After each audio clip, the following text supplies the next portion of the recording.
العالمين والصلاة والسلام على أشرف الأنبياء وسيد المرسلين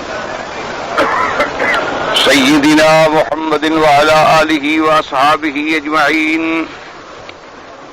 اللهم صل على سيدنا محمد وعلى آل سيدنا محمد كما صليت على إبراهيم وعلى آل إبراهيم في العالمين إنك حميد مجيد. قال الله تبارك وتعالى في كلامه المجيد: أعوذ بالله من الشيطان الرجيم. بسم الله الرحمن الرحيم. وَإِذْ أَخَذْنَا مِيثَاقَ بَنِي إِسْرَائِيلَ لَا تَعْبُدُونَ إِلَّا اللَّهَ وَبِالْوَالِدَيْنِ إِحْسَانًا وَذِي الْقُرْبَى وَالْيَتَامَى وَالْمَسَاكِينِ وَقُولُوا لِلنَّاسِ حُسْنًا وَأَقِيمُوا الصَّلَاةَ وَآتُوا الزَّكَاةَ ثُمَّ تَوَلَّيْتُمْ إِلَّا قَلِيلًا منکم وانتم معرضون. اللہ تبارک و تعالی نے کلام مقدس کی ان آیات مبارکہ میں جو سورۃ البقرہ کی آیات ہیں، بنو اسرائیل کے مناقضات عہد و میثاق کے بارے میں ارشاد فرمایا ہے. اس سے پہلے جیسے کہ الحمدللہ آپ نے سنا ہے کہ بنو اسرائیل کو یہ گھمنڈ تھا، یہ ناز تھا، وہ یہ دعویٰ کرتے تھے کہ سب سے پہلی بات تو یہ ہے کہ ہم جہنم میں نہیں جائیں گے، اور دوسری بات وہ یہ کہتے تھے کہ اگر کبھی ہمیں جہنم میں جانا بھی ہوا تو صرف چند یوم کے لیے، چند گنے چنے دنوں کے لیے ہم جہنم میں جائیں گے اور اس کے بعد ہم تو نکل جائیں گے، لیکن حضور صلی اللہ علیہ وسلم کی امت جو ہے اس کو جہنم میں ڈالا جائے گا. اور اس کے اندر بھی ان کی مختلف باتیں تھیں. کبھی تو وہ یہ دلیل دیتے تھے کہ یہ دنیا جو ہے اس کی عمر جو ہے 7000 سال ہے، اور ہر 1000 سال کے بدلے میں ہمیں ایک دن جہنم میں رہنا ہے، لہذا کل 7 دن ہم جہنم میں رہیں گے. اور کبھی وہ یہ کہتے کہ نہیں، اصل میں یہ 7 دن والی بات تو نہیں ہے، بلکہ جتنے دن ہمارے آباء و اجداد نے سامری کے بنائے ہوئے بچھڑے کی پوجا کی تھی، عبادت کی تھی اور اللہ کی عبادت کو چھوڑ دیا تھا، تو بس جتنے دن وہ عبادت میں مشغول رہے تھے غیر اللہ کی، اتنے دن ہم جہنم میں جائیں. اور تیسری بات وہ یہ کرتے تھے کہ اللہ تبارک و تعالی نے حضرت یعقوب علیہ السلام، جن کا دوسرا نام اسرائیل علیہ السلام ہے، اللہ نے ان سے وعدہ کیا کہ میں تمہاری اولاد کو جہنم میں نہیں ڈالوں گا، تو لہذا ہم سب اولاد اسرائیل ہیں، اولاد یعقوب علیہ السلام ہیں، اسی لیے ہمیں بنو اسرائیل کہا جاتا ہے. تو جب اللہ کا وعدہ ہے کہ اللہ اسرائیل علیہ السلام کی اولاد کو جہنم میں نہیں ڈالیں گے تو ہم بھی جہنم میں نہیں جائیں گے.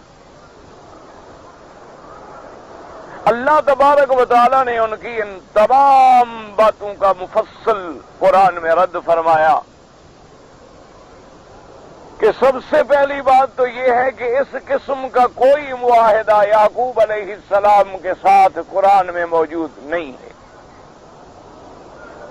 اور نہ ہی وہ تورات میں موجود ہے. اور اگر بفرض محال ہم یہ تسلیم بھی کر لیں کہ اللہ پاک نے حضرت یعقوب علیہ السلام کو یہ خبر دی تھی، یا ان سے اپنے کمال مہربانی سے یہ وعدہ فرمایا تھا، تو ان سے مراد یعقوب علیہ السلام کی صلبی اولاد ہے، کیونکہ آپ کی اولاد میں حضرت یوسف علیہ السلام سے کچھ جھگڑا چلا تو بھائیوں نے حضرت یوسف علیہ السلام کو گھر سے نکالا، کنویں میں ڈالا، چند پیسوں کے عوض میں بیچا، تو یہ ایک ان کا بہت بڑا گناہ تھا، بہت بڑی خطا تھی کہ اپنے مظلوم بھائی کے ساتھ اتنی زیادتی کی، پھر اپنے پاک پیغمبر اللہ کے نبی اپنے والد کے سامنے جھوٹ بولا اور خون آلودہ قمیص لے کر باپ کو دھوکہ دینے لگے، تو یہ بہت بڑا جرم تھا۔ اور پھر ایک آزاد انسان کو بیچ ڈالنا، یہ ایک اور بہت بڑا جرم تھا۔ لیکن ان تمام کے باوجود جب یوسف علیہ السلام نے بھی ان کا جرم معاف کر دیا اور باپ نے بھی ان کی غلطی کو معاف کر دیا اور اللہ تبارک و تعالی سے بھی ان کے لیے بخشش مانگی، جس کا قرآن میں ذکر موجود ہے، اللہ کے پیغمبر نے کہا کہ سوف استغفر لکم ربی انہ هو الغفور الرحیم، میں عنقریب یعنی تہجد کے وقت میں تمہارے لیے اللہ سے بخشش مانگوں گا اور میرا رب بخشنے والے ہیں اور مہربان ہیں۔ تو اللہ نے ان کی خطائیں معاف کر دی اور فرما دیا کہ تیرے ان بیٹوں کو ہم جہنم میں نہیں ڈالیں۔ اس سے مراد یہ نہیں ہوتا کہ جو بھی نبی کے خاندان میں ہوگا چاہے وہ کافر بھی ہو تو جہنم میں نہیں ڈالے گا۔ جیسے کہ حضرت ابراہیم علیہ السلام نے جب دعا مانگی تھی کہ یا اللہ العالمین وجعلنا للناس اماما، اور مجھے بھی اور میری ذریت کو بھی، تو اللہ نے فرما دیا کہ لا ینال عہد الظالمین، تمہاری ذریت میں سے ان لوگوں کو تو ہم مرتبہ امامت عطا فرمائیں گے جو صحیح معنوں میں میرے متبعین ہوں گے، لیکن جو ظالم ہیں ان کو نہیں ملے گا۔ اسی طرح سارے انبیاء پہ نظر ڈالیں، حضرت نوح علیہ السلام کا بیٹا اگر قابیل قتل کرتا ہے تو جہنم میں جاتا ہے، اسی طرح اگر نوح علیہ السلام کی بیوی کفر کرتی ہے تو جہنم میں جاتی ہے، لوط علیہ السلام کی بیوی کافرہ ہے تو جہنم میں جاتی ہے، نوح علیہ السلام کا بیٹا اگر کافر ہے تو جہنم میں جاتا ہے، آذر علیہ السلام کا ابا آذر اگر کافر ہے تو جہنم میں جاتا ہے، حضور صلی اللہ علیہ وسلم کے قریبی رشتہ دار چچا اور چچا زاد لوگ جو تھے، جیسے ابی طالب ہے، ابی جہل ہے، عتبہ عتیبہ شیبہ ربیعہ ہیں، وہ سب کفر کی بنا پر جہنم میں ڈالے گئے۔ تو اس لیے اللہ نے فرمایا یہ کوئی قاعدہ تو نہیں ہے کہ جو بھی نبی کے خاندان سے ہو جائے وہ کافر بھی ہو تو ہم اس کو چھوڑ دیں، بلکہ اللہ نے فرمایا کہ ہمارا تو ایک قاعدہ ہے اور اصول ہے کہ جس آدمی کی موت کفر پہ آئے گی، چاہے وہ سید ہو، قریشی ہو، ہاشمی ہو، نبی کی اولاد میں سے کیوں نہ ہو، اگر اس کی موت کفر پہ آئی ہے تو وہ جہنم میں جائے گا، اور جس کی موت ایمان پہ آئے گی، اعمال صالحہ پہ آئے گی، وہ جنت میں جائے گا۔ تو ایک فیصلہ ہو گیا۔ اب ان آیات میں اللہ تبارک و تعالیٰ نے ان کا ایک اور اسلوب میں رد فرمایا کہ تم تو کہتے ہو کہ ہمارے ساتھ اللہ کا عہد ہے کہ ہم جہنم میں نہیں جائیں گے، بلکہ تم جھوٹ کہتے ہو، تم سے اللہ نے جتنے وعدے لیے ہیں وہ تم نے توڑ ڈالے۔ اللہ تبارک و تعالیٰ نے الٹا تم سے وعدہ لیا تھا۔ کیا وعدہ لیا تھا؟ وَإِذَا أَخَذْنَا مِيثَاقَ بَنِي إِسْرَائِيلَ لَا تَعْبُدُونَ إِلَّا اللَّهَ، اللہ نے فرمایا ہم نے وعدہ لیا بنو اسرائیل سے کہ ہرگز عبادت نہیں کریں گے مگر اللہ کی، کہ اللہ کے سوا کسی کی عبادت نہیں کریں گے، اللہ کے سوا کسی کی بندگی نہیں کریں گے۔ لیکن تم لوگوں نے اس وعدے کو بھی توڑ ڈالا، اور سامری نے ایک بچڑا بنایا تو تم خدا بنا کے اس کی عبادت کرنا شروع ہو گئے، اور پھر آگے پیغمبر سے مطالبہ کیا، اللہ کے نبی کو کہنے لگے کہ اجعل لنا الہا کما لہم آلہہ، کہ اے اللہ کے پیغمبر جیسے ان لوگوں نے خدا بنائے ہوئے ہیں ہمیں بھی کوئی خدا بنا دو، تاکہ ہم کم از کم خدا کو دیکھا تو کریں، ہم خدا کو ہاتھ لگا سکیں، خدا کو چھو سکیں، خدا کو مل سکیں اور خدا کو دیکھ سکیں، لیکن آپ ہمیں ایسا خدا بنا کے کیوں نہیں دیتے ہو؟ تو حضرت موسیٰ علیہ السلام غصے میں آئے اور انہوں نے فرمایا کہ تم بڑی جاہل قوم ہو، اللہ تبارک و تعالیٰ کی قدرتیں دیکھ رہے ہو، اللہ کی صنعتیں دیکھ رہے ہو، آسمانوں پہ نظر ڈالو، زمین پہ نظر ڈالو، اور ابھی اللہ نے دریا سے تمہیں گزارا ہے اور تمہارے دشمن کو غرق کر دیا ہے۔ تو جب اللہ کی صفتیں ہمارے سامنے ہیں، اللہ کی قدرتیں ہمارے سامنے ہیں، اللہ تبارک و تعالیٰ کی مخلوقات و مملوکات و مصنوعات ہمارے سامنے ہیں، تو یہ تو پھر جاہلوں کا دعویٰ ہے کہ خدا ہمارے سامنے آ جائے۔ ابھی دنیا میں ایسی آنکھ پیدا نہیں ہوئی ہے جو خدا کو دنیا میں دیکھ سکے۔ البتہ اللہ تبارک و تعالی جب آخرت میں ہمیں ایک ابدی زندگی عطا فرمائیں گے، ایک دائمی حیات عطا فرمائیں گے، تو اس وقت ہمارے آنکھوں کو اللہ تبارک و تعالی اپنی زیارت کی توفیق بھی عطا فرمائیں گے، ورنہ دنیا کے اندر خداوند قدوس کا دیکھنا، اللہ تبارک و تعالی کی رؤیت جو ہے وہ محال ہے۔ تو اللہ نے فرمایا ہم نے یہ وعدہ لیا اور تم نے یہ بھی توڑ ڈالا۔ اور دوسرا وعدہ ہم نے کیا لیا تھا؟ وَبِالْوَالِدَيْنِ إِحْسَانًا، کہ اپنے والدین کے ساتھ بھلائی کا سلوک کرو۔ والدین سے بھلائی کے سلوک کا کیا مطلب ہوتا ہے؟ کہ والدین کی ہر حال میں اطاعت کرو، ہر حال میں فرما برداری کرو، ہر حال میں ان کے حکم کے تابع رہو، ہر حال میں ان پر مال، دولت، خدمت، اپنا جان سب ان کے لیے وقف کر دو۔ اور اگر والدین تمہارے کافر بھی ہوں پھر بھی ان کے ساتھ بھلائی کرو، جیسے کہ صحیح احادیث مبارک میں موجود ہے کہ بی بی اسماء رضی اللہ تعالی عنہا، بی بی اسماء بنت ابی بکر رضی اللہ تعالی عنہ، سیدہ اسماء جو ہیں یہ حضرت سیدنا ابی بکر صدیق رضی اللہ تعالی عنہ کی بیٹی ہے، یہ بی بی عائشہ کی بہن ہیں رضی اللہ تعالی عنہن۔ لیکن ان دونوں میں یاد رکھنا ایک فرق ہے کہ بی بی اسماء کی جو والدہ ہے ان کا نام تھا قتیلہ بنت عبد الاسد ابن عبد العزا، یعنی ان کی ماں کا نام قتیلہ تھا، اور بی بی عائشہ صدیقہ رضی اللہ تعالی عنہا ان کی ماں کا نام ام رومان تھا، یعنی ان کا ماؤں میں فرق تھا لیکن دونوں سیدنا ابی بکر کی بیٹیاں تھیں۔ تو بی بی اسماء رضی اللہ تعالی عنہا بی بی صاحبہ فرماتی ہیں کہ میں نے آقا انعامدار خاتم الانبیاء حبیب کبریا حضرت محمد الرسول اللہ صلی اللہ علیہ وعلی آلہ وصحبہ وسلم تسلیما کثیرا کثیرا آپ کی خدمت میں آئی اور آ کے عرض کیا کہ یا رسول اللہ جات امی وہی وانہا راغبۃ، اے میرے آقا میری والدہ جو ہیں وہ آئی ہیں مجھے ملنے کے لیے مدینے میں، لیکن میری والدہ مسلمان نہیں ہوئی ہیں، ابھی تک وہ اسلام انہوں نے قبول نہیں کیا ہے۔ افابرھا، آپ کیا حکم دیتی ہیں کہ میں والدہ کی خدمت کروں، میں ان کو اپنے گھر میں آنے دوں، میں ان کو اپنے گھر میں رہنے دوں یا داخل نہ ہونے دوں، کیونکہ وہ تو کافرہ ہے اور میں مسلمان ہوں؟ حضور نے فرمایا کہ اسماء نہیں، اپنی والدہ کا احترام کرو، اپنی والدہ کی عزت کرو، وہ کافرہ ہے تو کیا ہے، تمہاری تو ماں ہے نا۔ تو اس لیے مسئلہ نکالا علماء کرام نے کہ اگر والدین کافر بھی ہوں، یعنی ماں باپ کافر ہے، ماں باپ کافر سے بڑا تو کوئی جرم ہی نہیں ہے نا، یعنی ماں باپ اگر فاسق ہیں، فاجر ہیں، گناہگار ہیں، کافر ہیں، لیکن اولاد کے لیے ضروری ہے کہ وہ ان کی اطاعت کرے۔ اور اسی طرح بی بی ام حبیبہ رضی اللہ تعالی عنہا جو زوجہ ہیں، جو بیوی ہیں میرے آقا خاتم الانبیاء صلی اللہ علیہ وسلم کی اور امہات المؤمنین ہیں، ان کے والد ابی سفیان بھی مکے سے آئے مدینہ منورہ، تو بی بی ام حبیبہ نے بھی جا کے حضور کی خدمت میں عرض کیا کہ یا رسول اللہ میرے باپ آئے ہیں اور آپ جانتے ہیں کہ ابی سفیان کافر ہے، ابھی اسلام نہیں لے آئے، تو کیا میں اپنے والد کا احترام کر سکتی ہوں؟ تو حضور پاک نے فرمایا کہ بالکل اپنے والد کا احترام کرو، اپنے والد کی عزت کرو، اور اپنے والد کا احترام کرنا جو ہے وہ ضروری ہے چاہے وہ کافر کیوں نہ ہو۔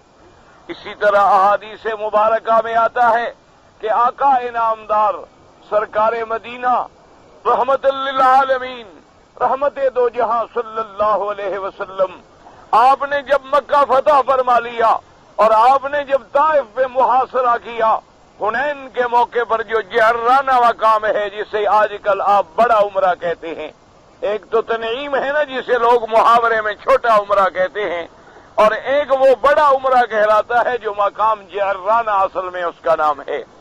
اس جعرانہ میں ایک کنواں بھی ہے اور یہ وہی کنواں ہے جس کو جب کھودا گیا تھا تو اس کا پانی جو ہے وہ بے انتہا کڑوا نکلا۔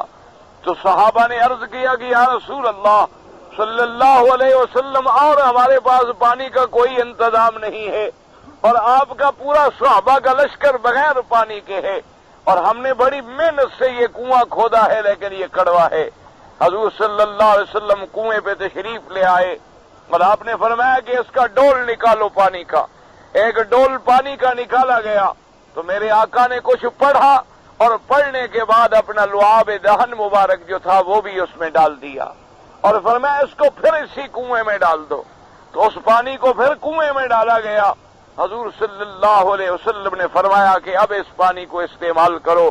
تو صحابہ کہتے ہیں پھر اس جیسا بہتر پانی ہمیں اور ملا ہی نہیں دنیا میں. تو وہاں وہ کنواں مبارک بھی ہے اور حضور نے وہاں کافی آرام فرمایا. تقریباً حضور صلی اللہ علیہ وسلم 1 مہینے کے لگ بھگ آپ اسی جگہ پر قیام فرما رہے، کیونکہ جنگ حنین کے غنائم بھی تقسیم کرنے تھے اور طائف کا محاصرہ بھی کر چکے تھے اور اسی راستے سے ہی طائف جانے کا راستہ تھا. تو حضور صلی اللہ علیہ وسلم پھر اسی جگہ سے میرے آقا نے احرام باندھ کے عمرہ بھی کیا. تو یہ وہ جگہ ہے جیرانہ. تو صحابہ کہتے ہیں کہ ہم بیٹھے ہوئے تھے کہ ایک بڑھیا عورت لاٹھی ٹیکتے ہوئے آئی حضور صلی اللہ علیہ وسلم کے سامنے، اور جب حضور کی خدمت میں پہنچی تو آقا انعامدار نے اپنی چادر مبارک اتار کے بچھا دی. حضور صلی اللہ علیہ وسلم نے اپنی چادر مبارک بچھائی اور اس بڑھیا کو اس چادر پہ بٹھا دیا اور اس کے بعد حضور ہمتن اس کی طرف متوجہ ہو گئے. ہم سب سے توجہ ختم ہو گئی اور حضور نے فرمایا کیف جی تھی، کیسے آئی ہو، کیا بات ہے؟ تو انہوں نے کہا حضور اتنے قیدی ہیں میرے قبیلے کے، میرے قوم کے، میرے خاندان کے، وہ میں چھڑانے کے لیے آئی ہوں. تو حضور نے فرمایا فوراً چھوڑ دو ان کو. تو فوراً آپ نے ان کی رہائی کا آرڈر کر دیا. اس نے کہا حضور آپ نے ان کو تو چھوڑ دیا ہے، ان کا تو سارا مال وغیرہ سب جو ہے وہ آپ کے صحابہ لے آئے ہیں. حضور نے فرمایا وہ سارا مال بھی لوٹا دو. اور اس کے بعد اس نے کہا حضور اچھا فلاں میرے علاقے کا جو کام ہے آپ نے فرمایا وہ بھی کر دو. تو صحابی کہتی ہیں ہم حیران ہو گئے کہ ایک بوڑھی سی عورت ہے اور جو ایسے باتیں کر رہی ہے جیسے حضور کو کوئی آرڈر کر رہی ہو، اور حضور بھی انکار نہیں فرماتے، جو اس کے منہ سے نکلتا ہے فرماتے ہیں کر دو، جو وہ مانگتی ہے فرماتے ہیں دے دو، وہ کہتی ہے اس کو چھوڑ دو فرماتے ہیں چھوڑ دو. تو جب وہ بی بی صاحبہ چلی گئیں تو ہم نے حضور پاک سے پوچھا تو حضور نے فرمایا انہا امی من الرضاعہ، کہ اللہ کے بندو یہ تو میری ماں تھی جس نے مجھے دودھ پلایا تھا، تو میں اپنی ماں کا انکار کیسے کر سکتا تھا؟ وہ میری والدہ ہیں، اس نے مجھے دودھ پلایا ہے. تو رضاعت کے اندر بھی ماں کو وہی حقوق ہیں جو اپنی حقیقی ماں کو حقوق پہنچتے ہیں. تو لہذا شریعت کے اندر یہ مسئلہ ہے کہ ہر حال میں والدین کے ساتھ بھلائی کرو. والدین کے ساتھ بھلائی کرنے میں علماء نے لکھا ایک طریقہ یہ بھی ہے کہ ہر نماز کے بعد اپنے والدین کے لیے دعا کرو. یہ بھی ایک طریقہ ہے والدین کے شکر ادا کرنے کا، کہ اس لیے حضرت ابن عباس فرماتے تھے رضی اللہ تعالی عنہ کہ من صلی صلوات الخمس فقد شکر اللہ، جو آدمی 5 نمازیں ادا کرتا ہے جماعت کے ساتھ اس نے اللہ کا شکر ادا کیا. اور فرماتے تھے جو ہر نماز کے بعد اپنے والدین کے لیے مغفرت کی دعا کرے تو اس نے گویا اپنے والدین کا شکر ادا کیا. لیکن ایک مسئلہ یاد رکھیں کہ والدین کی اطاعت ہم پر ہر حال میں فرض ہے. یعنی اگر والدین اپنی اولاد کی جائیداد مانگے تو ان کا حق ہے، کیونکہ حضور نے فرما دیا تھا انت وبالک لابیک. آپ نے ایک صحابی سے فرمایا کہ تم اور تمہارا مال جو ہے سب تمہارے باپ کا ہے. اگر والدین تمہاری پوری جائیداد بھی لینا چاہیں تو ان کو حق ہے. اور اسی طرح شریعت کے اندر یہ بھی مسئلہ ہے کہ والدین اگر غریب ہیں اور بیٹے کو اللہ نے نوکری دے دی، اللہ نے پیسہ دے دیا، تو والدین کا تمام خرچہ جو ہے وہ بیٹے کے ذمے ہے. یہ نہیں ہے کہ وہ احسان کرے گا، بلکہ اس کی شریعت میں ذمہ داری ہے کہ وہ اپنے والدین کا خرچہ ادا کرے. یہ اس کی ذمہ داری میں شامل ہے، ورنہ وہ قیامت میں اللہ کے ہاں پکڑا جائے گا. اور اسی طرح بعض فقہا نے تو اتنا تک بھی لکھا ہے کہ اگر ایک آدمی نماز پڑھ رہا تھا اور والدہ نے آواز دے دی اور اس کو یقین ہے کہ نماز کا وقت نہیں چلا جائے گا، وقت موجود ہے، تو نماز توڑ کے اپنی والدہ کی بات سن لے. اور اسی طرح میرے آقا نے یہ بھی حکم فرمایا کہ اگر کسی نوجوان پر حج فرض ہو گیا ہے لیکن اس کے والدین میں کوئی ماں یا باپ بوڑھا زندہ ہے اور وہ اجازت نہیں دیتے تو فرمایا جب تک وہ اجازت نہ دیں وہ حج نہ کرے. ان کی خدمت کے اندر رہے جب تک کہ وہ راضی نہ ہوں وہ حج کے لیے بھی نہ نکلے. اور اسی طرح حضور پاک صلی اللہ علیہ وسلم نے آقا انعامدار خاتم الانبیاء حبیب کبریا کے سامنے ایک صحابی آئے اور نوجوان آدمی تھے. انہوں نے کہا حضور میں نے سنا ہے کہ آپ فوج بھیج رہے ہیں جہاد کے لیے. حضور نے فرمایا کہ ہاں. تو اس نے کہا حضور میرا نام بھی فوجیوں میں لکھ دیں, میرا نام بھی مجاہدین میں لکھ دیں, میں جہاد پہ جانے کے لیے آیا ہوں. حضور نے فرمایا حل من نباک حی, تمہارے والدین ہیں؟ تو اس نے کہا ہاں حضور میرے ماں باپ تو زندہ ہیں بھی بڑے بوڑھے, اور وہ بڑے رو رہے تھے جب میں آیا. ان نے مجھے بڑی روکنے کی کوشش کی کہ تم جہاد پہ نہ جاؤ, ہم بوڑھے آدمی ہیں, ہمارا کون خدمت کرنے والا ہے. لیکن حضور میرے جذبہ جہاد کا یہ عالم ہے کہ میں ان کو روتا ہوا چھوڑ آیا. حضور نے فرمایا ارجع فجاہد فیہما, آپ نے فرمایا واپس جاؤ اور تم اپنے والدین کی خدمت کر کے جہاد حاصل کرو. اور آپ نے فرمایا واپس جاؤ اور اپنے والدین کو جس طرح تم روتا ہوا چھوڑ آئے ہو اسی طرح ان کو ہنساؤ. اور اسی طرح یاد رکھو روایات میں اور علماء اور محدثین نے یہ لکھا ہے کہ جس اولاد پہ والدین ناراض ہوں اللہ نہ کرے پھر اس کا خاتمہ ایمان پہ نہیں ہوتا. اللہ تبارک و تعالی رحمت فرمائے. اور اگر خاتمہ ایمان پہ نہ ہو تو پھر اس کا مطلب ہے کہ ہمیشہ کے لیے جہنم کی سزا بھی ملے گی. اور اسی طرح علماء نے لکھا ہے کہ جس اولاد کے بارے میں والدین بد دعا کرتے اس اولاد کی بربادی یقینی ہو جاتی ہے. وہ کبھی دنیا اور آخرت میں ترقی نہیں کر سکتا. اس کو لازماً ہلاک ہونا ہے, لازماً برباد ہونا ہے, چاہے 10 سال کے بعد ہو چاہے 100 سال کے بعد ہو. لیکن اس کے ساتھ ایک بات کا یاد رکھیں, قرآن نے ایک فیصلہ کر دیا وَإِن جَاهَدَاكَ عَلَىٰ أَن تُشْرِكَ بِي مَا لَيْسَ لَكَ بِهِ عِلْمٌ فَلَا تُطِعْهُمَا. اللہ نے فرمایا لیکن خبردار اگر والدین تجھے مجبور کریں کہ تم میرے ساتھ شرک کرو, یعنی کفر کے لیے مجبور کریں, شرک کے لیے مجبور کریں, یا جیسے بعض جاہل والدین ہوتے ہیں اپنی اولادوں کو کہتے ہیں چلو پیر کی قبر پہ سجدہ کرو, چلو پیر کی قبر پہ جا کے جاتے ہیں نظر من نیاز چڑھانے کے لیے, اور پیر کی قبر پہ جاتے ہیں مانگنے کے لیے. اللہ نے فرمایا خبردار ایسی حرکت کبھی نہ کرنا, ہر بات میں والدین کی اطاعت کرنا. لیکن جو چیزیں اللہ کے ہاں حرام ہیں, اللہ کے نزدیک کفر اور شرک ہیں, ان میں والدین کی اطاعت نہیں کی جائے گی. یعنی اگر والدین کفر کے لیے جبر کریں تو آدمی نہیں مانے گا. اگر والدین کوئی گناہ کبیرہ کے لیے کہیں, جیسے ہمارے ہاں دیہاتوں میں ہوتا ہے نا جی, اللہ تبارک و تعالی معاف فرمائے کہ مثلا کسی آدمی نے آپ کے خاندان میں کوئی زیادتی کی تھی تو والدین بلا کے بیٹے کو کہتے ہیں تم کیسے جوان ہو, تم جاؤ ان سے بدلہ لو, ان کی لڑکی اٹھا لو, تم جاؤ بدلہ لو اور ان کی بے عزتی کرو. تو ایسے معاملات میں والدین کی اطاعت نہیں کی جائے گی. یعنی جو چیزیں اللہ نے حرام کر دی ہیں, جو چیزیں اللہ نے منع کر دی ہیں, اللہ نے کفر سے منع کیا, اللہ نے شرک سے منع کیا, اللہ نے زنا سے منع کیا, اللہ نے قتل سے منع کیا, اللہ نے چوری سے منع کیا. اب والدین کہیں کہ ڈاکہ مارو, اب والدین کہیں کہ رشوت لے کر آؤ اور ہمیں ہمارا پیٹ بھرو, والدین کہیں کہ تم ایسا برا کام کرو منشیات بیچا کرو, یا تم بھی ہیروئن بیچ کے کروڑوں پتی بن جاؤ. تو ایسے معاملے میں والدین کی ہرگز اطاعت نہیں کی جائے گی. کیونکہ سعد ابن ابی وقاص رضی اللہ تعالی عنہ کا واقعہ مشہور ہے کہ جب حضرت سعد ابن ابی وقاص رضی اللہ تعالی عنہ اسلام لے آئے تو ان کی والدہ تھی بڑھیا, ان کو پتہ چلا کہ تیرا بیٹا مسلمان ہو گیا ہے. تو اس نے اپنے بیٹے کو بلایا اور پوچھا کہ یا سعد ہل اسلم تھا, کیا تم اسلام لے آئے ہو؟ اس نے کہا الحمدللہ انی اسلمت, اللہ کا شکر ہے کہ میں اسلام لے آیا. تو اس نے کہا کہ یا سعد سنو واللہ لا آکل ولا اشرب ولا اجلس فی الظل, کہ مجھے خدا کی قسم ہے میں کھانا بھی نہیں کھاؤں گی, میں پانی بھی نہیں پیوں گی, اور میں دھوپ میں بیٹھی رہوں گی جب تک کہ تم کافر نہ بنو. یعنی اس نے بھوک ہڑتال کر دی. بھوک ہڑتال تو آپ لوگ جانتے ہیں ماشاءاللہ, آپ جمہوری لوگ ہیں, آپ کو تو بھوک ہڑتالوں کا پتہ ہے. لیکن ایک بات یاد رکھیں کہ اسلام میں بھوک ہڑتال جو ہے یہ حرام ہے. یعنی اگر کوئی آدمی بھوک ہڑتال کی حالت میں مر جائے تو سیدھا جہنم میں جائے گا, کیونکہ اس نے اپنی خودکشی کی ہے اور اپنی موت خود اپنے اوپر مسلط کی ہے. اسلام ایسی چیزوں کی اجازت نہیں دیتا. اسلام کے اندر یہ تمام چیزیں جو ہیں حرام ہیں جو آج کل دنیا نے احتجاج کے طریقے بنائے ہیں کہ مظاہرہ کرو اور اپنے ملکوں کو تباہ کر ڈالو، مظاہرہ کرو اور اپنی سڑکیں توڑ ڈالو، اپنی گاڑیاں توڑ ڈالو، تاکہ کل پھر تمہارے خون سے پیسے نکال کے ان کو پورا کیا جائے۔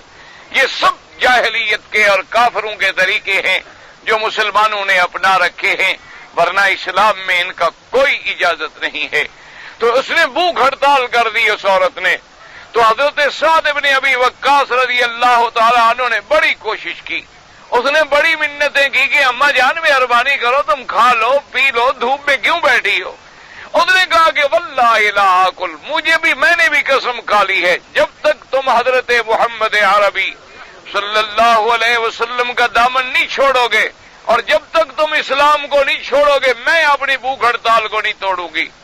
ایک دن گزر گیا، 2 دن گزر گئے، 3 دن گزر گئے، تب تیسرے دن حضرت سعد بن ابی وقاص آئے اور انہوں نے کہا کہ یا امی اے ماں میری بات سن لو، اگر تم اسی طرح بیٹھے بیٹھے تڑپتی تڑپتی بھی مر جاؤ لیکن میں اسلام نہیں چھوڑ سکتا، میں اب جہنم میں جانے کے لیے تیار نہیں ہوں۔ تو اب جب اس کو یقین ہو گیا کہ بیٹا کسی شکل میں نہیں مانتا، تو پھر اس کے بعد اس نے بھی بھوک ہڑتال توڑ ڈالی۔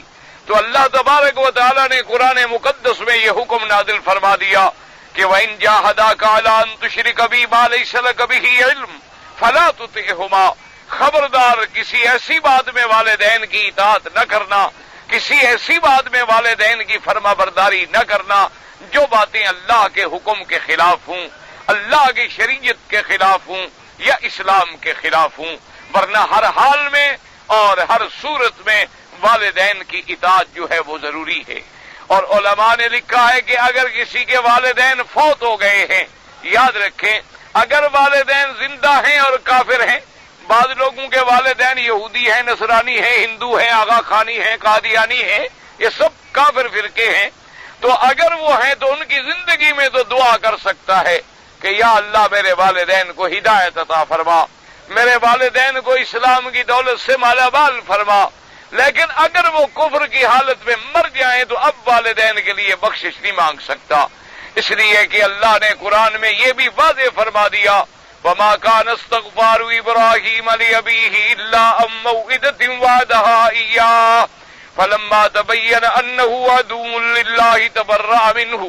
اللہ نے فرمایا ابراہیم علیہ السلام اس وقت تک بخشش مانگتے رہے جب تک واضح نہیں ہو گیا، جب واضح ہو گیا کہ میرا باپ مر گیا ہے کفر پہ تو بخشش ختم، اس کے بعد بخشش مانگنے کا سوال پیدا نہیں ہوتا ہے۔ اور اسی طرح یاد رکھیں کہ والدین کے لیے یہ بھی حکم ہے کہ اگر کسی کے والدین فوت ہو گئے ہیں تو جو والدین کے دوست ہیں، جو والدین کے تعلق دار ہیں، ان کو اسی طرح عزت دو جس طرح تم اپنے والدین کو عزت دیتے تھے، کیونکہ ان کے ساتھ بھی صلہ رحمی کرنا اور والدین کے حقوق کا لحاظ کرنا جو ہے یہ بھی اطاعت کے اندر شامل ہے۔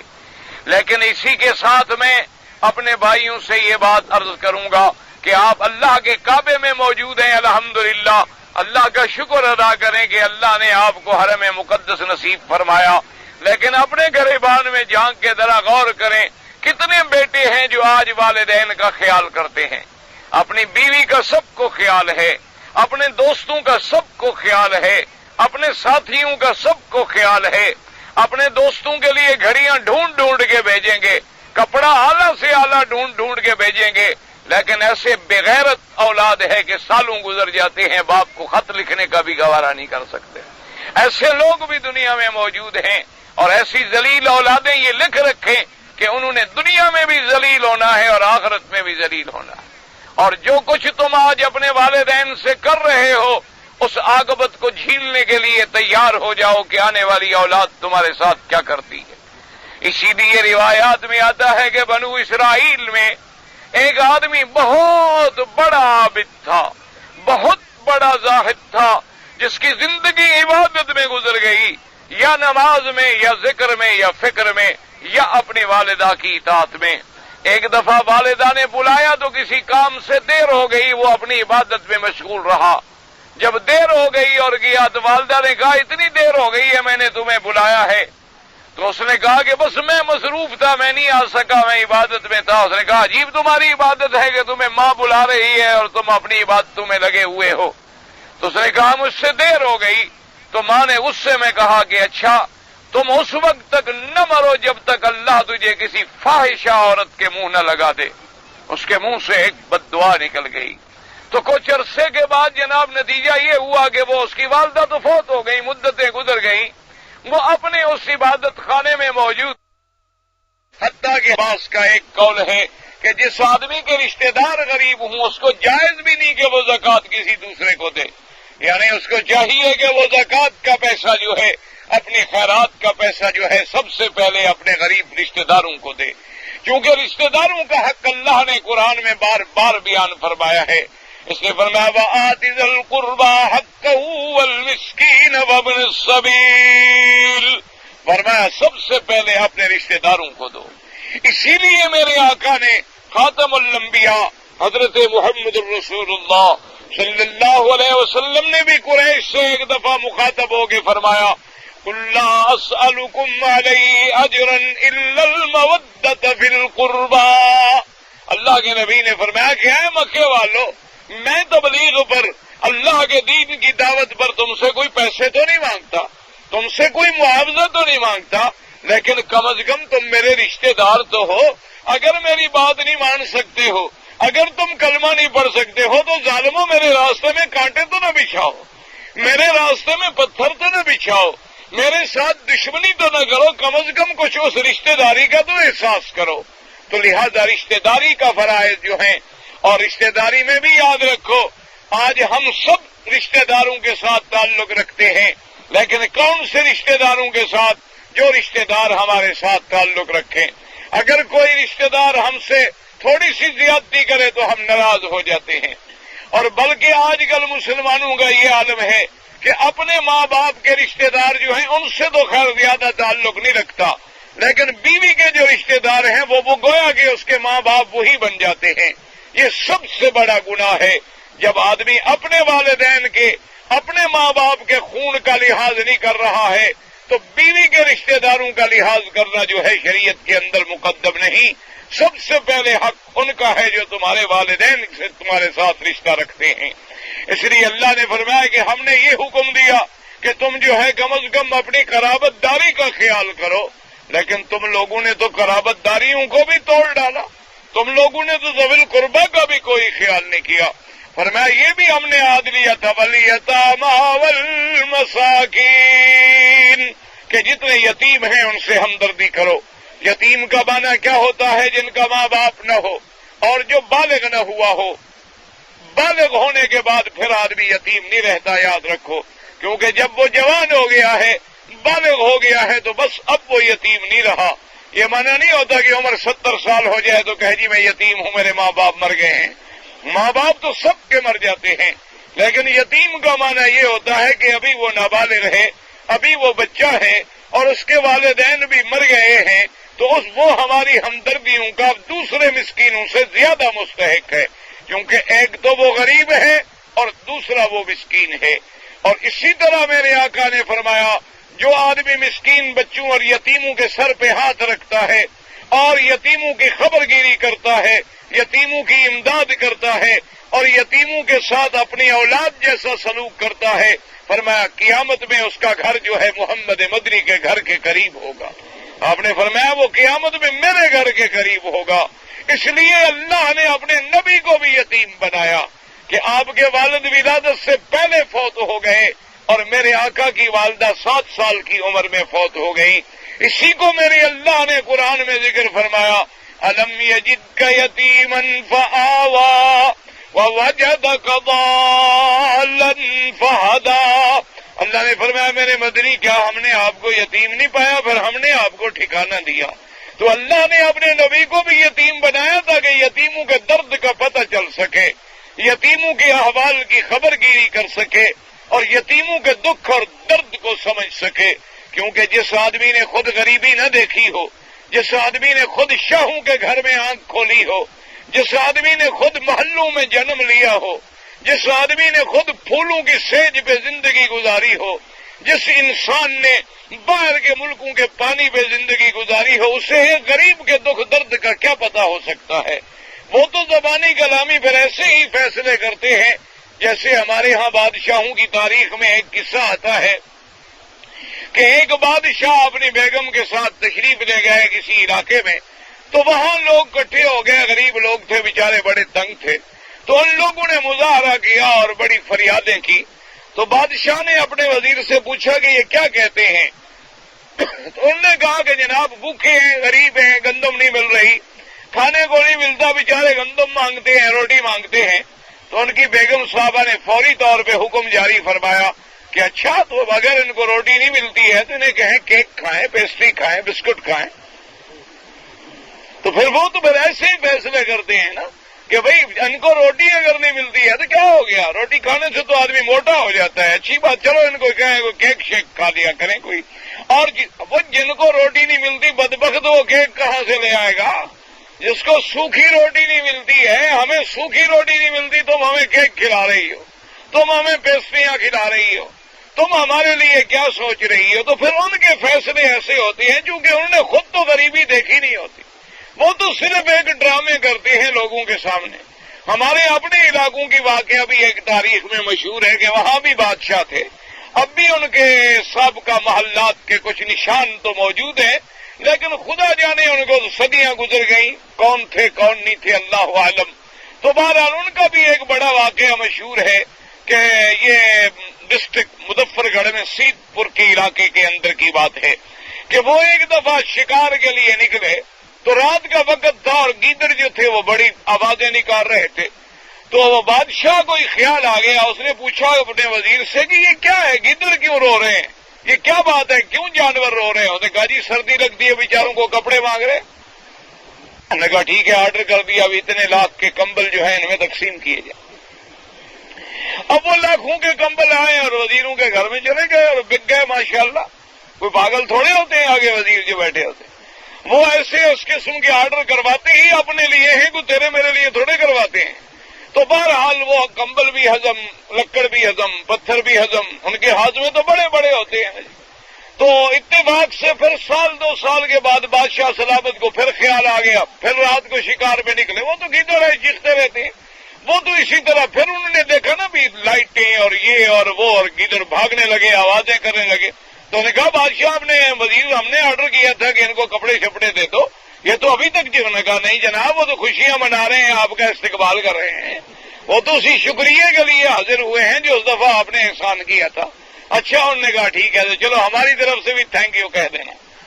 تو جب یہ عالم ہو جائے تو پھر ان لوگوں کو کیا، اس لیے اللہ اپنے نبیوں کو یتیم بنا دیتا ہے، اللہ اپنے نبیوں کو 40 سال تک بکریاں چروا دیتا ہے تاکہ انہیں تکلیفوں کا پتہ لگے کہ مزدور کیا ہوتا ہے، انہیں پتہ چلے کہ غریب کیا ہوتا ہے، انہیں پتہ چلے کہ اگر ایک بکری بھاگ جاتی ہے تو اس کی سنبھالنے کے لیے ایک رائی کو کتنا خیال کرنا پڑتا ہے، انہیں پتہ چلے کہ کوئی بکری تیز ہے، کوئی شرارتی ہے، کوئی سیاہ ہے، کوئی سفید ہے، کوئی لال ہے، کوئی پیلی ہے، کوئی بیمار ہے، کوئی تندرست ہے، کوئی گھاس میں رہ گئی، کوئی ریوڑ سے الگ ہو گئی، کسی کو بھگیاڑ لے گیا، وہ سب کی نگرانیاں کرتا ہے تاکہ اس کی امت میں کالے بھی ہوں گے، گورے بھی ہوں گے، گنہگار بھی ہوں گے، بدکردار بھی ہوں گے، اچھے بھی ہوں گے، برے بھی ہوں گے، تلخ مزاج بھی ہوں گے، نرم مزاج بھی ہوں گے، تاکہ نبی پھر سب کو ڈیل کر سکیں۔ اللہ تبارک و تعالیٰ ان کو تربیت دیتے ہیں اور تیار کرتے ہیں۔ اللہ نے فرمایا ہم نے تم پر احسان کیا، تم سے معاہدہ لیا کہ تم یتیموں کے ساتھ بھلائی کرو، مسکینوں کے ساتھ بھلائی کرو۔ اس لیے ہمیشہ یاد رکھیں کہ جن لوگوں کو ان مراحل سے نہ گزرے ہوں ان کو یہ باتیں سمجھانے سے نہیں سمجھائی جا سکتی۔ یعنی آپ یقین کریں، آج کسی بڑے آدمی کو بیٹھ کے آپ سمجھائیں کہ گرمی کا موسم ہو، کل ہمارے اتفاق سے بجلی بند ہو گئی تو ویسے بیٹھے ہوئے تھے اور خدا کی قدرت ہے، اتفاق یہ تھا کہ رات کو کوئی سڑک خراب تھی، اس سے آوازیں آتی رہیں تو پوری رات بھی نہ سو سکا، صبح مجھے ایئرپورٹ پہ جانا تھا، صبح کو بھی نہ سو سکا، واپس آئے تو بجلی بند تھی، لہذا پھر نہ سو سکا، تو ساری رات اور سارا دن جو تھا وہ اضطراب میں گزرا۔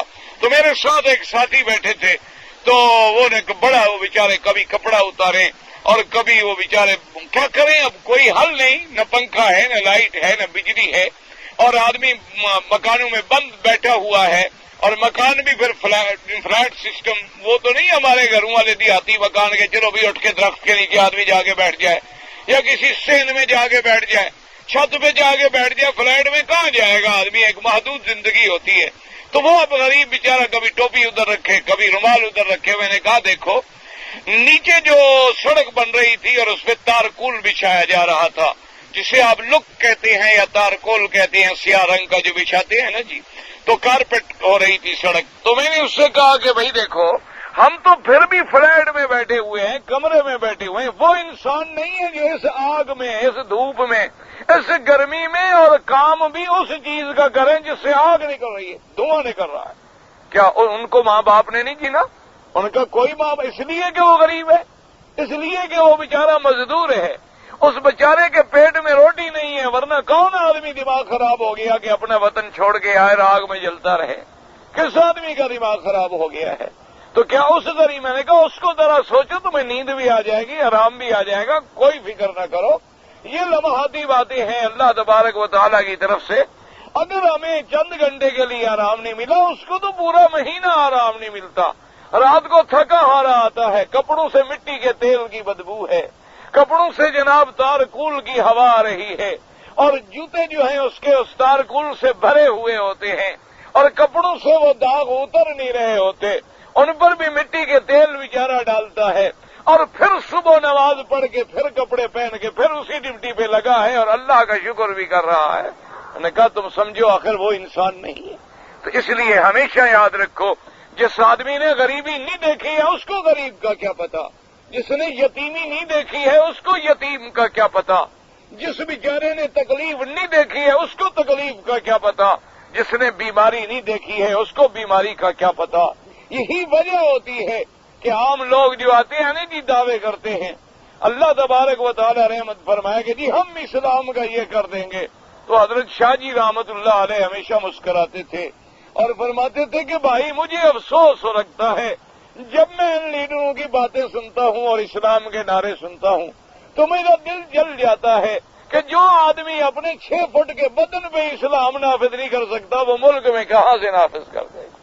اور لوگ ہیں کہ بے وقوف بن جاتے ہیں، ان کی باتیں بھی مان لیتے ہیں کہ جو بندہ اپنے 6 فٹ کے بدن پہ اسلام لاگو کرنے کے لیے تیار نہیں ہے، اپنے 5 فٹ مربع کے گھر میں اسلام لاگو کرنے پہ تیار نہیں ہے، اپنے کھانے پینے پہ اسلام لاگو کرنے کے لیے تیار نہیں ہے، تو وہ دنیا میں کہاں اسلام لائے گا؟ تو اس لیے فرمایا کہ یاد رکھو تمہارے ذمہ ذوی القربیٰ کے وعدہ لیا، یتیموں کا وعدہ لیا، مسکینوں کا وعدہ لیا، اور ہم نے تم سے ایک وعدہ یہ بھی لیا تھا کہ وَقُولُوا لِلنَّاسِ حُسْنًا، کہ جب بھی لوگوں سے معاملات کرو تو اس کے ساتھ بہتر طریقے سے معاملات کرو۔ یہ نہ کرو کہ فلاں کافر ہے اور فلاں کافر ہے اور فلاں مجرم ہے اور اس کی نماز نہیں ہوتی، وہ برباد ہو گیا، وہ کافر ہو گیا، وہ مشرک ہو گیا، وہ جہنمی ہو گیا، وہ ایسا ہو گیا نا۔ فرمایا وَقُولُوا لِلنَّاسِ حُسْنًا، کہ جب بھی بات کرو تو اچھے طریقے سے بات کرو۔ خالق الناس بخلق حسن، لوگوں کے ساتھ اچھے معاملات کے ساتھ ڈیل کرو۔ اس لیے علماء نے کتنی پیاری بات لکھی ہے، انہوں نے کہا کہ آج 14ویں صدی کے مولوی اپنے مخالف کو فوراً کافر کہہ دیتے ہیں کہ یہ کافر ہے، یہ مشرک ہے، یہ گمراہ ہے، یہ بدکردہ راہ ہے اور یہ جہنمی ہے۔ انہوں نے کہا ان کو کبھی خیال نہیں آتا کہ جن کو یہ برا کہہ رہے ہیں وہ فرعون سے زیادہ برا نہیں ہے، اور یہ مولوی حضرت موسیٰ علیہ السلام سے زیادہ شان والا نہیں ہے، لیکن اللہ نے موسیٰ علیہ السلام کو بھی حکم دیا کہ فرعون سے بات کرو تو نرم لہجے میں بات کرو۔ تو اس کو کہا جاتا ہے معاملات اور مدارات۔ لیکن ایک بات یاد رکھو، ایک ہے مدارات اور ایک ہے مداہنت۔ مداہنت شریعت میں حرام ہے۔ مدارات کیا مانا کہ جب بھی بات کرو اچھے خلق سے بات کرو، اور مداہنت کا کیا مانا کہ کسی کے لیے دین چھوڑ دو، کسی کے لیے حق بات کہنا چھوڑ دو، یہ شریعت میں حرام ہے۔ کیا مانا جیسے ہوتا ہے نا جی، بعض لوگ اگر آپ گئے اور پارٹی لگی ہوئی ہے اور میزوں پہ کھانا لگا ہوا ہے اور سب کھڑے ہو کے کھا رہے ہیں، اگر آپ نے جا کے کہہ دیا کہ بھئی میں کھڑے ہو کے نہیں کھاتا، کہتے دیکھو جی عجیب آدمی ہے، آج بھی بھلا کوئی موقع تھا بھلا تقریر سنانے کا؟ وہی 14 سال جو سناتے رہتے ہو، آج ذرا چپ کر جاتے، کچھ تو نرمی ہوتی ہے، کچھ تو اندر. یہ شریعت میں حرام ہے، یہ مداہنت فی الدین ہے کہ اللہ کے دین کو نہیں بدلا جائے گا کسی کے لیے. یعنی اگر کوئی اقتدار پہ بیٹھا ہے اور تم اب مسئلہ نرم بیان کر رہے ہو تاکہ یہ راضی ہو جائے، یہ مداہنت ہے. اور ایک ہے مدارات کہ لوگوں سے تبلیغ کرو تو محبت سے کرو، دعوت دو تو محبت سے دو، پیار سے دو. لیکن اگر وہ دین کی مخالفت کرے تو پھر حق کے لیے ڈٹ جاؤ، پھر حق کے لیے تمہیں کہنا پڑے گا قل یا ایھا الکافرون لا اعبد ما تعبدون ولا انتم عابدون ما اعبد ولا انا عابد ما عبدتم. کہ اے کافروں، تمہارا راستہ الگ ہے اور ہمارا راستہ الگ ہے، ہم تمہارے طریقے پہ نہیں چل سکتے، جو طریقہ اسلام کے خلاف ہوگا ہم اس کو نہیں مان سکتے. اللہ نے فرمایا ہم نے تم سے یہ وعدہ لیا تھا، اور یہ بھی ہم نے وعدہ لیا تھا وَأَقِیمُوا الصَّلَاةَ وَآتُوا الزَّکَاةَ، نمازیں قائم کرو اور زکوٰۃ ادا کرو. لیکن تم نے کیا کیا؟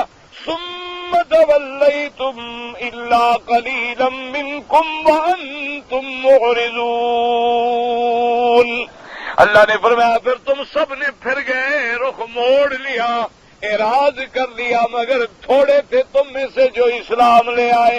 اللہ نے فرمایا تم لوگوں نے تو یہ سارے وعدے توڑ ڈالے، وعدے توڑنے والے تم ہو اور پھر جھوٹ بولتے ہو کہ اللہ نے ہم سے وعدہ کیا ہے کہ ہم جہنم میں نہیں جائیں گے. کیسے جھوٹ بولتے ہو؟ کیسے خدا بندے قدوس پہ افترا کرتے ہو کہ وعدے تم نے توڑ ڈالے، عہد تم نے توڑ ڈالے، میثاق تم نے توڑ ڈالا، اعراض تم نے کیا، انکار تم نے کیا، کفر تم نے کیا، استکبار تم نے کیا، استہزاء تم نے کیا، اور پھر بھی جنت کے حقدار بنتے ہو. اس لیے اللہ نے فرمایا، اللہ پاک نے ان کا ایک نقض عہد کو ذکر کر کے ان کی سب کا باتوں کا رد بیان فرما دیا. اللہ سے دعا کریں اللہ ہمیں دین اسلام پہ قائم رکھے اور دین اسلام پہ موت عطا فرمائے.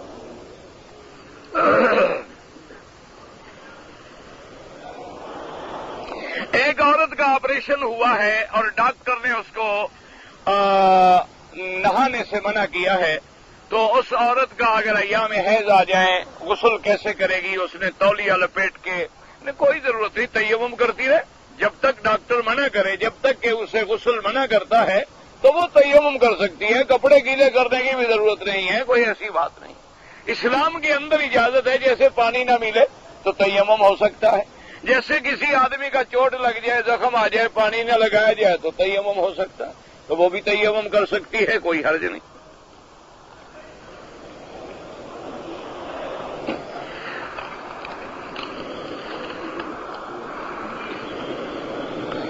کہتے ہیں جی کہ دانتوں کے لیے جو برش ملتے ہیں مارکیٹ میں لوگ استعمال کرتے ہیں اور پیسٹ بھی ملتے ہیں، بھئی ان میں کوشش یہ کریں کہ پڑھ لیا کریں کہ بعض برش ایسے ہوتے ہیں جس میں خنزیر کے بال ہوتے ہیں، وہ برش استعمال کرنا حرام ہے.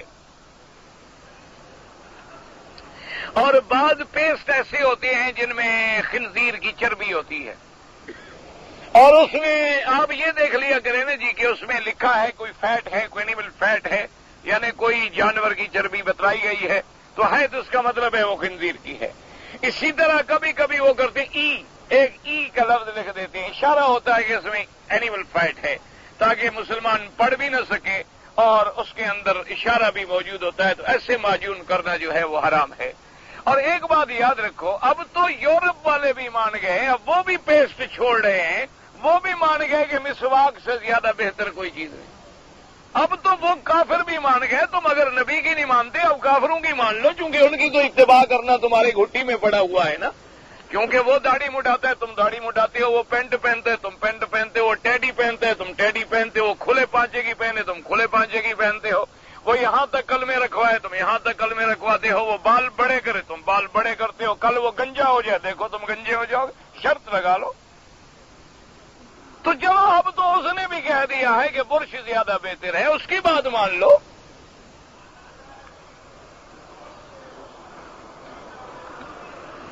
نو مولود بچے کا سر مڈانا جو ہے بالکل سنت ہے. 7ویں دن نام بھی رکھیں، عقیقہ بھی کریں، اس کا سر کے بال بھی اتروائیں تاکہ پلید بال جو ہیں وہ اتر جائیں، اور ان کو وزن کریں، جتنا وزن ہو اتنی چاندی خیرات کر دیں، یعنی اتنی چاندی کے پیسے بنا لیں. مثلا 1 تولہ ہو گیا مثال کے طور پر، تو 1 تولے کے کتنے پیسے ہیں خیرات کریں؟ بچی کا عقیقہ وقت پر نہیں کر سکے تو آپ کر دیں، کوئی ضروری نہیں۔ اگر آدمی نہ کر سکا تو وہ ایک ثواب سے محروم ہو گیا، ثواب نہ ملا تو کچھ نہیں ہوتا۔ میرا ایک دکان ہے جدے میں نے کولر میں زمزم رکھا ہوا ہے، وہاں غیر مسلم بھی گزرتے ہیں تو پی لیتے ہیں، کوئی بات نہیں، پانی ہے۔ اور تم یہ نیت کیا کرو کہ کوئی غیر مسلم پیے تو اس کی برکت سے اللہ اس کو اسلام نصیب کر دے۔ کہتا جی پتہ نہیں ہائی روڈ پہ کوئی چیز گرا ہوا دیکھ لے تو اس کو اٹھا لے، نہ اٹھائے، پڑا رہے، دفع کرو۔ اگر اٹھائے تو پھر بیت المال میں یا چوکی پہ جمع کرا دے، خود استعمال نہ کرے۔ یہ کہتا ہے کہ سنت پتہ نہیں کیا شعر کے برابر جو پیر ہو اگر کسی آدمی کو تسبیحات دے دے کوئی حرج نہیں۔ بھئی اگر پیر شریعت کے سنت کے مطابق کہے کہ بھئی اتنا استغفار پڑھا کرو، سبحان اللہ و بحمدہ سبحان اللہ العظیم پڑھا کرو، لا الہ الا اللہ محمد رسول، یعنی جو چیزیں قرآن و سنت میں ہیں وہ بتلائے، پڑھا کرو، کوئی بات نہیں، ٹھیک ہے، اس سے تو کوئی منع نہیں ہے۔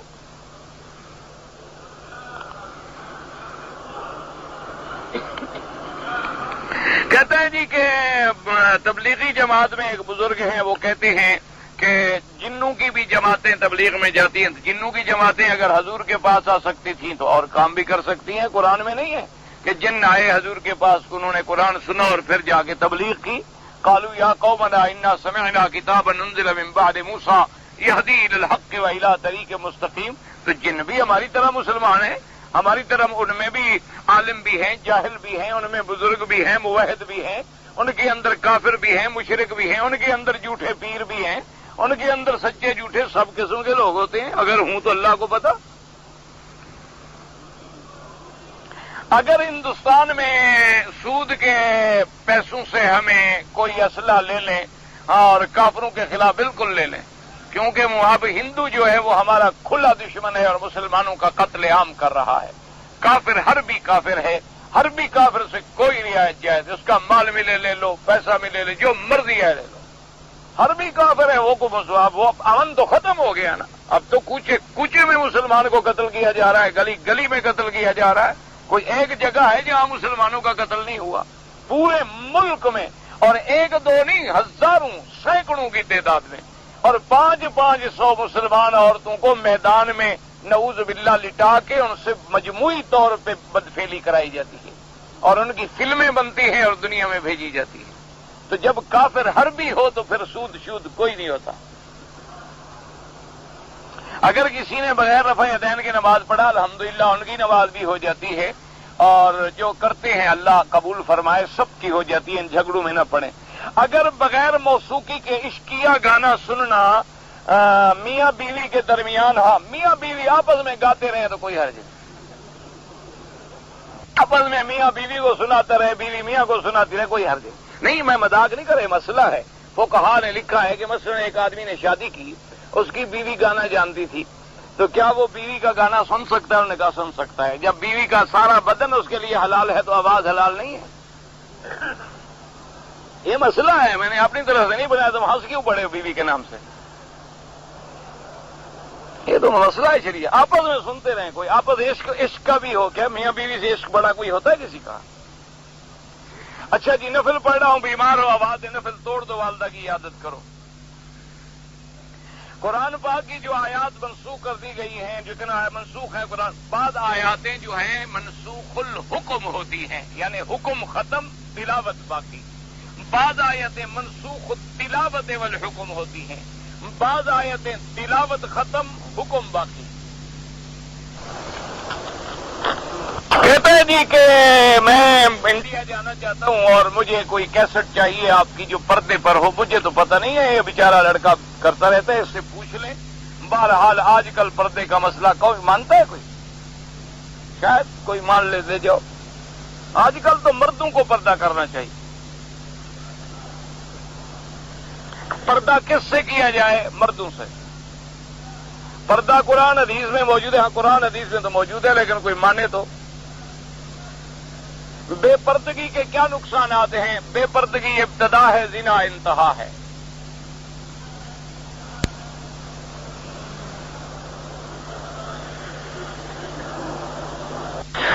آپ نے کہا تھا کہ آپ کے ایک عالم دوست نے شیعہ لڑکی سے پیار کیا، شیعہ بن گیا، تو میں نے کہا بدبخت ہو گیا، یہ تو نہیں کہا تم بھی بن جاؤ۔ تو میں نے کہا کہ نتیجہ یہ نکلا کہ ایک لڑکی کے لیے بدبخت شیعہ ہو کے اپنی عاقبت بھی برباد کر بیٹھا۔ میرے والد ضعیف ہو گئے ہیں، روزہ نہیں رکھ سکتے، فدیہ ادا کرو۔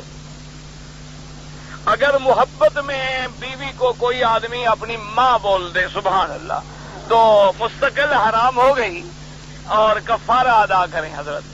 سمجھ آ گئی ہے جی؟ محبت میں ماں بنا دی، ترقی ہو رہی ہے نا، پتہ نہیں تم کیا کیا بناؤ گے۔ اب تو عورتیں پوری قوم کی ماں بن جاتی ہیں، پوری قوم کی بیٹی بن جاتی ہیں، پوری قوم کی بیٹی۔ پتہ کیا ہو گئی؟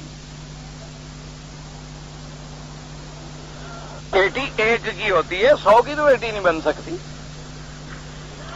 ہمارے ہاں ہر نماز کے بعد ہاتھ ملاتے ہیں، السلام علیکم السلام، یہ بدعت ہے۔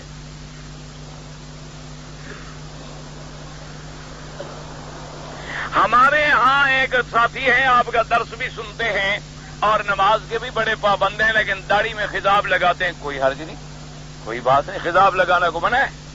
خضاب لگانے کا تو حکم ہے کہ لگایا جائے، حضور نے حکم دیا۔ بخاری شریف میں حدیث ہے غیر الشیبہ، اور ایک حدیث میں غیر الشیبہ ولو بشیء، حضور نے فرمایا اپنے سفیدی کو تبدیل کرو، چاہے کسی چیز سے تبدیل کرو۔ اس لیے بعض علماء تو خالص سیاہ کے بھی قائل ہیں۔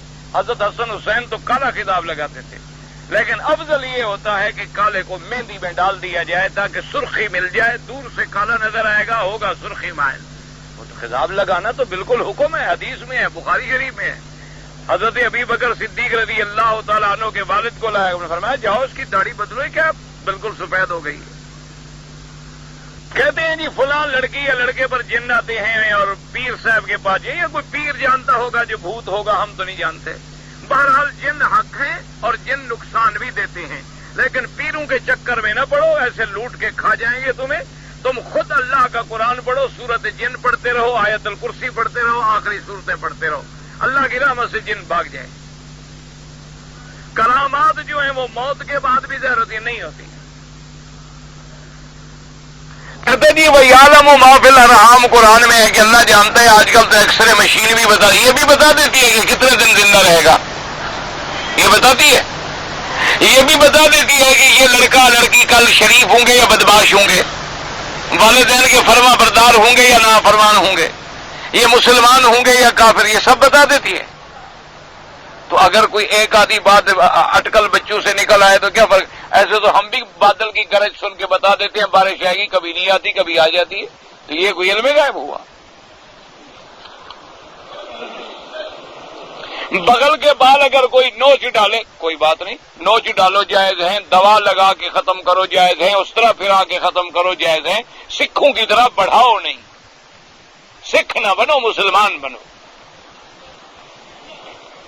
اگر آدمی نے حج کی قربانی بینک کے ذریعے کر دی، اللہ قبول فرمایا، بس کر دے، بس قربانی جانور کی دی جائے، چھری استعمال کی جائے، اس کے دستے میں 3 کیل لگانا ضروری ہے، تو ہاتھ میں پھر 6 کیل ہونے چاہیے۔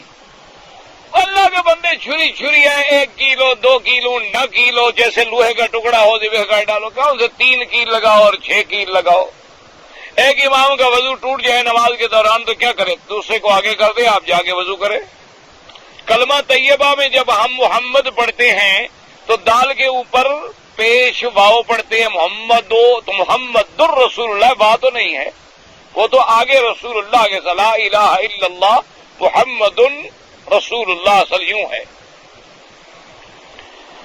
اچھا جی، میں جماعت سے اچھا محمد یہ نہیں، محمد الرسول اللہ، اشہد ان محمد رسول اللہ، چونکہ پیچھے انا آ گیا ہے تو وہ تو اسی طرح عبارت پڑھنی ہوگی جیسے پیچھے آگے عبارت ہو۔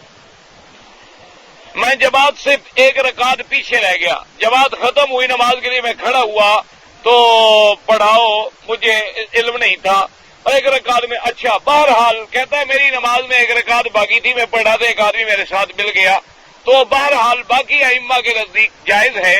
امام ابو حنیفہ رحمۃ اللہ علیہ فرماتے ہیں کہ فرض دونوں پڑھے ہوں تو ٹھیک ہے، اگر ایک کی نفل ہو اور ایک کا فرض ہو تو نہیں، تاکہ امام مقتدی سے قوی ہونا ضروری ہے۔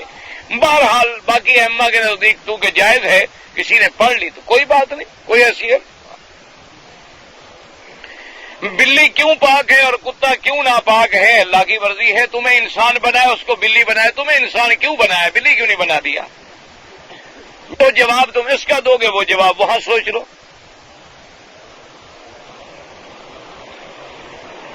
ایک عورت کا 3 مہینے کا حمل جو ہے ضائع ہو گیا، ڈاکٹر سے دوائی لی اور خون وغیرہ ختم ہو گیا. جب خون بند ہو گیا پاک ہو گئی، غسل کرے، کوئی 40 دن ضروری نہیں.